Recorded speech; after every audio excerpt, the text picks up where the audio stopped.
chapter 4 structure of the atom class 2 আমি last ক্লাসে study কৰিছিল about Thomson atomic model আৰু Rutherford atomic model Rutherford experiment but Rutherford যোনটো এটমৰ model propose কৰিছিলে তাত কিছুমান লিমিটেশন আছিল লিমিটেশনটো কি আছিল কি Rutherford কৈছিল এটমৰ চাৰিওফালে প্ৰটনৰ চাৰিওফালে ইলেক্ট্ৰনটো ঘূৰি ফুৰে ৰিভলভ কৰি ফুৰে সো যদি ইলেক্ট্ৰন এটা যদি সাৰ্কুলাৰ পাথে ৰোটেট কৰি ফুৰে আমি স্টাডি কৰিছিল যে কি হি ইলেক্ট্ৰনটো এনাৰ্জি এমিট কৰিব আৰু এটা পইণ্ট আহিব কি ইলেক্ট্ৰনটো প্ৰটনত পৰি যাব আৰু এটমটো কোলাপস হৈ যাব সো বাট হেতু এটা Rutherford লিমিটেশন আছিল যে Rutherford এক্সপ্লেইন কৰিব নোৱাৰিলে সো নোৱাৰাৰ কাৰণে পোৱাৰ পিছত ব'ৰ নামৰ বেলেগ এজন সাইন্টিষ্টে তেওঁ এটা মডেল প্ৰপ'জ কৰিলে ব'ৰে তেওঁৰ মডেলটো কি প্ৰপ'জ কৰিলে তেওঁ ক'লে যে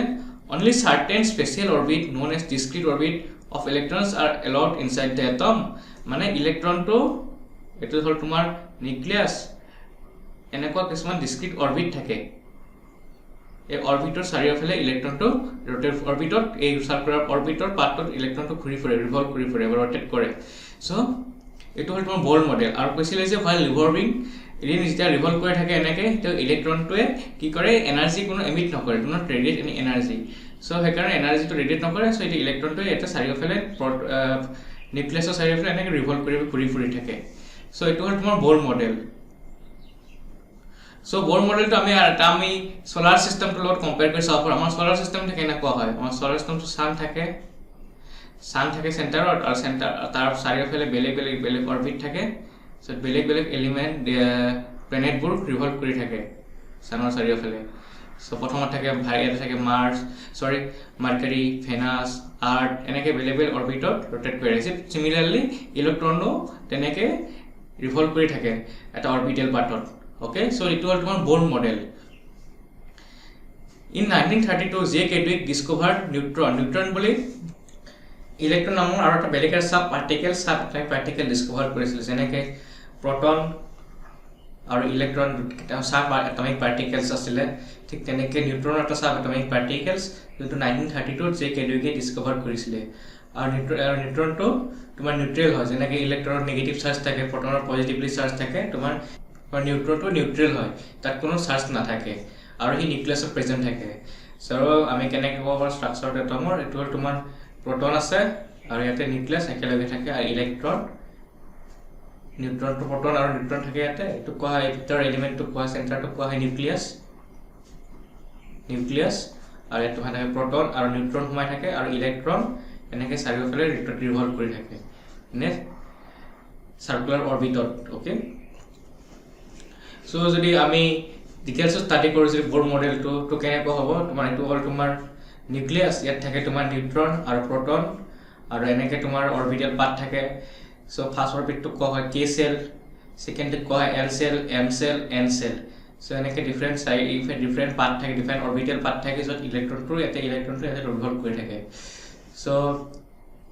ইয়াত ফাৰ্স্ট সেলটো নাম কোৱা হয় 1 2 3 4 এনেকৈ নাম্বাৰিং কৰা আছে আৰু তাক নাম দিয়া হৈছে k l m n এটা সেল কিমানটা ইলেক্ট্ৰন থাকে এটো ডিপেন্ড কৰে মেমৰি ডিটাৰমাইন কৰে বাই দা ফৰ্মুলা 2n² সো আমি ফৰ্মুলাটো ইউজ কৰি চাও এটা সেলত কিমানটা ইলেক্ট্ৰন থাকিব পাৰে সো k সেলৰ কাৰণে কি হ'ব k সেলত কিমানটা ইলেক্ট্ৰন থাকিব পাৰে ম্যাক্সিমাম তো ডিপেন্ড কৰিব বাই দা ফৰ্মুলা 2n² n হল তোমাৰ number of cell 1 so k সেলটোৰ কাৰণে কি হ'ব n কি হয় 1 to 1 square to হ'ব তোমাৰ 2 so k সেলত তোমাৰ ম্যাক্সিমাম দুটা ইলেক্ট্ৰন থাকিব পাৰে ওকে নেক্সট l সেলত কিমানটা ইলেক্ট্ৰন থাকিব পাৰে l ৰ কাৰণে হ'ব তোমাৰ ফৰ্মুলা 2n² ফৰ্মুলাটো ইউজ কৰিম 2n² হ'ব আমাৰ 2 so 2 square so 2^4 4 into 8 so l সেলত ম্যাক্সিমাম 8টা ইলেক্ট্ৰন থাকিব পাৰে 5 6 7 8 l সেলৰ ম্যাক্সিমাম 8টা ইলেক্ট্ৰন থাকে আৰু m সেলত কিমান থাকিব 2^, এটো তোমাৰ n সেলটো কি হ'ব 2^3 3 square so 9 18 so k সেলত তোমাৰ হ'ব দুটা ইলেক্ট্ৰন ম্যাক্সিমাম l সেলত হ'ব তোমাৰ 8টা ইলেক্ট্ৰন আৰু m সেলত হ'ব 3 square 9 into 2 18 Similarly, n সেলত তোমালোকে নিজে ক্যালকুলেট কৰি উলাই লবা ফৰ্মুলাটো ইউজ কৰি কি হ'ব 2^4 square যিমান হ'ব ক্যালকুলেট কৰি তোমালোকে উলাই চাবা সো বৰেৰ যেটো এনাৰ্জি লেভেল বা বৰে যোনটো কৈছে যোনটো মডেল প্ৰপ'জ কৰিছে সো এটো বৰৰ এটমিক মডেল সো এটো কৈছে যে কিছুমান ইলেক্ট্ৰনিক সেল থাকে অৰবিটাল পাৰ্ট থাকে যত ইলেক্ট্ৰনবোৰ ৰিভলভ কৰি থাকে কোনটো সেলত কিমানটা থাকে by determine by the formula 2n². Okay so বৰৰ এটমিক মডেলটো যদি স্ট্ৰাকচাৰ যদি ফাইনালি এনালাইজ কৰি তো হ'ব তোমাৰ এনেকুৱা স্ট্ৰাকচাৰটো হয় তো মিডিলত তোমাৰ সেন্টাৰত থাকে নিউক্লিয়াছ নিউক্লিয়াছত থাকে তোমাৰ proton আৰু নিউট্ৰনটোৰ কোনো চাৰ্জ নাই হি নিউট্ৰেল হয় প্ৰটনটো পজিটিভলি চাৰ্জ হয় আৰু এনেকে সেলত কে সেল এল সেল এনেকে সেল থাকে যত ইলেক্ট্ৰনবোৰ ৰিভলভ কৰি থাকে কে সেলত তোমাৰ থাকে কিমানটা ইলেক্ট্ৰন থাকে this ডিটাৰমাইন্ড by the formula 2n² আৰু ইলেক্ট্ৰনৰ তোমাৰ চাৰ্জ হয় নেগেটিভ ওকে সো এটো হল তোমাৰ ফাইনাল স্ট্ৰাকচাৰ এটমৰ যোনটো বৰে প্ৰপ'জ কৰিছিলে আৰু এইটো স্ট্ৰাকচাৰে ইতিয়ালে ইউজ কৰি আছে তাত কোনো মডিফিকেশন হোৱা নাই নেক্সট আমি কিছুমান এটা ডেফিনেশন স্টাডি কৰো ফাৰ্স্ট ডেফিনেশন হল এটমিক নাম্বাৰ কাক কোৱা হয় it is a number of proton of an atom এটা এটমত কিমানটা proton আছে তাক কোৱা হয় এটমিক নাম্বাৰ সো ইয়াতে অক্সিজেনত কিমানটা proton আছে 8টা proton আছে সো অক্সিজেনৰ এটমিক নাম্বাৰ হ'ব 8 কাৰ্বনৰ কিমানটা proton থাকে কাৰ্বনত থাকে তোমাৰ 4টা proton সো কাৰ্বনৰ এটমিক নাম্বাৰ হ'ব কাৰ্বনৰ 6টা proton থাকে সো কাৰ্বনৰ এটমিক নাম্বাৰ হ'ব 6 ওকে সো এটমিক নাম্বাৰ মানে হল is a number of proton of an atom এই ডেফিনেশন কিটা মনত ৰাখিবা এটো এক্সাম পইণ্ট অফ ভিউ বহুত ইম্পৰ্টেন্ট হয় আৰু ইয়াক কিটা নিউমেৰিকেল এনালাইসিস বা নিউমেৰিকেল স্টাডি সলভ কৰাৰ কাৰণে এই কিটা ফৰ্মুলা এই কিটা ডেফিনেশন ইউজ কৰা হয় ওকে সো এটমিক নাম্বাৰ গম পালো কি হয় নেক্সট আমি স্টাডি কৰো mass number মানে হল is the sum of the total number of proton and neutron এটা এটমত কিমানটা proton থাকে প্লাস যিমানটা নিউট্ৰন থাকে তাৰ সামটো হয় তোমাৰ mass number বুলি কোৱা হয় সো নাম্বাৰ অফ নিউট্ৰন কিমান আৰু যিমানটা সাপোজ 6টা নিউট্ৰন আছে আৰু 8টা proton আছে সো mass number হ'ব তোমাৰ 40 okay next definition of isotope মানে হল the atom of the same element having same atomic number but different mass number same element atomic number same but mass number different হয় একটা example চাই লম আইসোটোপৰ এটো সোয়া ফিগাৰটো সোয়া এটো isotope হয় তোমাৰ হাইড্ৰোজেনৰ আইসোটোপ হয় এটো সেম এলিমেন্ট হয় same atomic number মানে কি আছিল number of proton so number of proton 1 এটো number of proton 1 atomic number 1 হ'ব এটা atomic number 1 এটা atomic number 1 তাৰ নাম্বাৰ অফ proton এটা আছে okay but different mass number it mass number different mass number মানে কি sum of the proton plus neutron proton এটা আছে 1 mass number এক proton এটা neutron এটা so mass number 2 এক proton এটা neutron দুটা so mass number 3 ইয়াক কোৱা হয় protium deuterium tritium এইবোৰ কোৱা হয় isotope of hydrogen যত same element হয় যত atomic number same but mass number different এটো কোৱা হয় তোমাৰ isotope next আমি স্টাডি কৰ isobar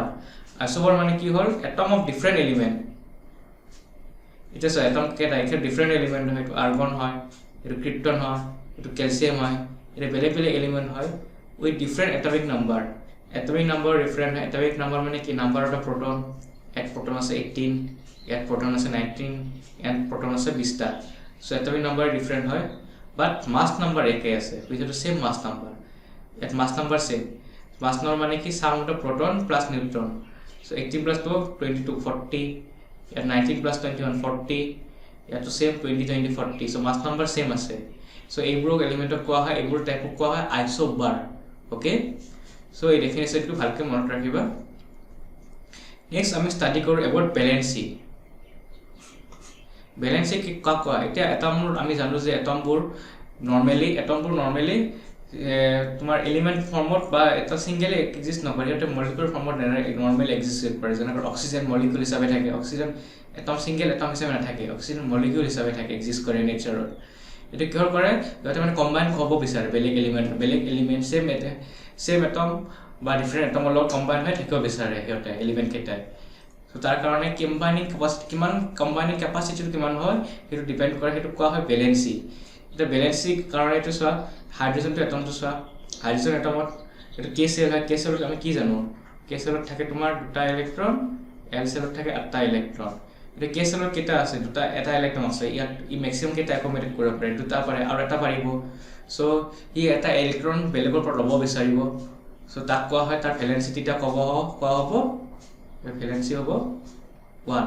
কিয় 1 হয় তাৰমানে সি এটা ইলেক্ট্ৰন ৰ'ব বিচাৰিব কেপাচিটি আছে বা এটা ইলেক্ট্ৰন দিয়াৰ কেপাচিটি আছে তো ভ্যালেন্সি 1 হয় তাৰ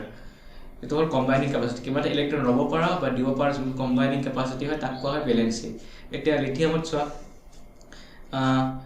ইয়াত তোমাৰ থাকে লাগে তোমাৰ 8টা ইলেক্ট্ৰন থাকিব লাগে k সেলত ঠিকে আছে l সেলত থাকিবলে 8টা ইলেক্ট্ৰন বা আছে কেটা এটা সো হি 7টা ইলেক্ট্ৰন ৰ'ব লাগিব তা 8টা হ'ব কাৰণে এটা ষ্টাৰ সেলত হি 7টা ইলেক্ট্ৰন লোৱাতকে এটা ইলেক্ট্ৰন দি দিব সো তাৰ কাৰণে তাৰ ভ্যালেন্সি হ'ব 1 ভ্যালেন্সি মানে কিমান দিব পাৰ বা ল'ব পাৰ কেপাচিটি আছে ই এটা ইলেক্ট্ৰন দি দিব পাৰিব সো তাৰ কেপাচিটি আছে 1 সো ভ্যালেন্সি হ'ব 1 বাট হিলিয়াম তো হিলিয়ামত দুটা ইলেক্ট্ৰন থাকিব লাগে k সেলত দুটাই আছে তাৰ l সেল নাই সো ইয়াৰ ভ্যালেন্সি 0 হি দিব নিবিচাৰিব ল'ব নিবিচাৰ তাত অলৰেডি মানে এক্সিষ্ট কৰি আছে ইমানটা ইলেক্ট্ৰন সো ইয়াৰ ভ্যালেন্সি হ'ব 0 নেক্সট কাৰ্বনত কি আছে k সেলত ঠিকে আছে দুটা ইলেক্ট্ৰন থাকিবলে দুটা ইলেক্ট্ৰন আছে ষ্টেবল হৈ আছে l সেলত কেটা আছে 4টা আছে বাট কেটা থাকিব লাগে l সেলত 8টা সো হি কি কৰিব 4টা ল'ব পাৰিব বা 4টা দিব বিচাৰিব পাৰিব 4টা কে লগা কেপাচিটিও আছে বা 4টা দিয়াৰ কেপাচিটিও আছে সো তাৰ কাৰ্বনৰ কাৰণ তাৰ ভ্যালেন্সি হ'ব কাৰ্বনৰ 4 এটা নাইট্ৰজেনত চোৱা ইয়াৰ 5টা আছে ইলেক্ট্ৰন l সেলত এটা হি কি 5টা ইলেক্ট্ৰন দিব নে 3টা ইলেক্ট্ৰন ল'ব সো 5টা ইলেক্ট্ৰন দিয়াতকে হি 3টা ইলেক্ট্ৰন ল'ব সো তাৰ ভ্যালেন্সি হ'ব নাইট্ৰজেনৰ ভ্যালেন্সি হ'ব 3 ওকে সো এনেকে তোমালোকে ভ্যালেন্সি উলাব চেষ্টা কৰিবা সো ভ্যালেন্সি মনত ৰাখিব মুখস্থ ৰাখিব মনত ৰাখিব দৰকাৰ নাই জাস্ট এনেকে মই যিটো প্ৰসিডিউৰ দেখাইছো এনেকে তোমালোকে ভ্যালেন্সি উলাব পাৰিবা সব এটমৰে সো এটা এটমিক নাম্বাৰ বা নাম্বাৰ অফ ইলেক্ট্ৰন কিমানটা ইলেক্ট্ৰন আছে গম পোৱা ওকে নেক্সট এতিয়া আমি ভ্যালেন্সি ষ্টাডি কৰো এতিয়া আমি এটা বেলেগ কিছুমান এটা এক্সাম্পল ষ্টাডি কৰো কেনেকে মাস নাম্বাৰ হয় কেনেকে এটমিক নাম্বাৰ হয় এটমিক নাম্বাৰ মাস নাম্বাৰ আইসোটোপ আৰু ভ্যালেন্সি এইবোৰ ষ্টাডি কৰিলো এটা এবাৰ ডিটেইল এনালাইসিস কৰো এতিয়া আমি এটমিক নাম্বাৰ আৰু মাস নাম্বাৰ এইবোৰ আমি এনালাইজ কৰিছো এই ফিগাৰটোত এতিয়া চোৱা যদি ইটোত কনসিডাৰ কৰা এটা এটম হয় এটো তোমাৰ নিউক্লিয়াছ পাৰ্ট হয় ইয়াত ইনিশিয়ালি ধৰা একো এটম একো ইলেক্ট্ৰন নাই এটাও মানে প্ৰটন নাই নিউট্ৰন নাই এতিয়া সাপোজ মই এটা প্ৰটন এড কৰিলো ইয়াতে প্ৰটন এড কৰাৰ লগে লগে কি হ'ল তাৰ চাৰ্জটো হ'ল +1 কাৰণ প্ৰটনৰ চাৰ্জ 1 হয় পজিটিভ হয় সো +1 চাৰ্জৰ মাস নাম্বাৰ হ'ল number of proton plus neutron so proton এটা আছে সো মাস নাম্বাৰ 1 হৈ গ'ল এটা মই এটা ইলেক্ট্ৰন দিলো ইলেক্ট্ৰন দিয়াৰ পিছত কি হ'ল এটমটো নিউট্ৰেল হৈ গ'ল কোনো চাৰ্জ নাই প্লাস ইলেক্ট্ৰন প্লাস প্ৰটন মাইনাসৰ ইলেক্ট্ৰন তো দুটা চাৰ্জটো নিউট্ৰেলাইজ হৈ এটমটো নিউট্ৰেল হ'ল এতিয়া ইয়াত যদি এটা মই নিউট্ৰন এড কৰো এটো তোমাৰ ইয়াৰ মাস নাম্বাৰ হৈ যাব 2 বিকজ এটা দুটা আছে এটা প্ৰটন